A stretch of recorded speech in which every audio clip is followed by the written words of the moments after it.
بسم الله الرحمن الرحيم. متابعين الاعزاء، يا رب تكونوا بخير جميعا. النهارده هنعمل مع بعض طريقه كفته جميله بالخضار.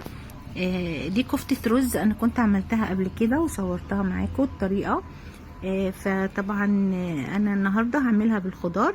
معايا بصل وملح وفلفل ومعايا جزر على النار بيتقلبوا كويس، بيتبلوا، بنزل عليهم بالبسله.